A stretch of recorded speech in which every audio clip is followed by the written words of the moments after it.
আল্লাহর ভয়ে আপনাকে আমাকে ইবাদত করতে হবে, আমাদেরকে হারাম থেকে দূরে থাকতে হবে। কথা বলেন। একদিন আবু বকরের সামনে একজন লোক খেজুর নিয়ে আসছে। খেজুর হযরতে আবু বকরকে দেওয়ার পরে আল্লাহর ভয় থাকলে কেমন হয় দেখেন। আবু বকরকে ডাক দিয়ে বললে, আবু বকর এই নাও খেজুর। হযরতে আবু বকর রাদিয়াল্লাহু তাআলা আনহু আল্লাহ রাসূলের কিন্তু প্রাণপ্রিয় সাহাবী। নিজের ভেতরে যে কলিজা আছে ওই কলিজার চাইতেও বেশি আবু বকর আল্লাহ রাসূলকে ভালোবাসতেন। সব চাইতে বেশি ভালোবাসা বাসতেন আবু বকরকে, আর আল্লাহর নবী আবু বকরকে বেশি ভালোবাসতেন। কথা কন। তার জ্বলন্ত প্রমাণ আল্লাহ নবী বিশ্ব নবী মুহাম্মদ সাল্লাল্লাহু আলাইহি সাল্লাম আবু বকরকে নিয়ে সঙ্গে করে নিয়ে যখন যাইতেছিল, যাবার সময় যখন ওই হিজরতের রাত, ওই হিজরতের সময় যখন অনেক দূর যখন চলে গেছে, আবু বকর রাদিয়াল্লাহু তাআলা আনহু চোখে দরদর করতেছে, পানি পড়তেছে। একবার আল্লাহ রাসূলের সামনে যায় লাফ দিয়ে। আল্লাহ রাসূলও হাঁটতেছে, আবু বকরও হাঁটতেছে।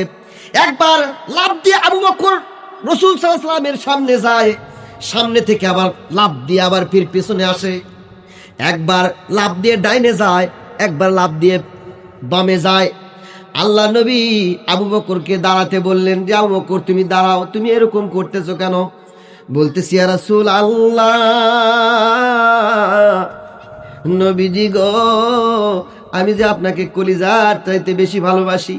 ও নবী, আমি যখন সামনে যাই মনের মধ্যে আমার এই চিন্তা হয় যে আল্লাহ রাসূলকে নাকি পিছন থেকে কাফেররা তীর নিক্ষেপ করতেছে। ওই জন্য আমি আবু বকর সামন থেকে লাফ দিয়ে রাসূল পিছনে যাই। আবার যখন পিছনে যায় আবার মনে হয় যে সামন থেকে আল্লাহ রাসূলকে কাফেররা তীর নিক্ষেপ করে নাকি, ওই জন্য আমি সামনে যাই।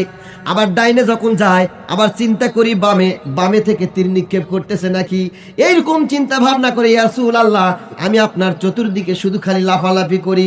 এই জন্য করি রাসূল, যত তীর কাফেররা মারবে সব তীরগুলি আমি আবু বকরের কলিজায় বিদুক, আল্লাহ রাসূলকে যেন একটাও লাগে না। পড়েন আল্লাহু আকবার।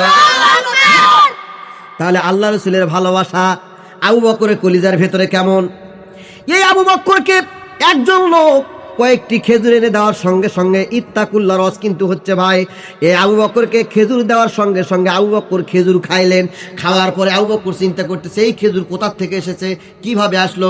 ওই লোকটি ছিল ইসলাম গ্রহণের আগে ছিল গণকগিরি করত। হাত দেখলেই কয়া দেওয়া পারে, তার কয়টা প্রেমিকা আছে। কথা কন। যুবকেরা করে কি জানেন, হাত দেখাবার যায় গণকের কাছে, কয় দেখো তো। যুবক এখন কয় কি, ওই গণক এখন কয় কি, বা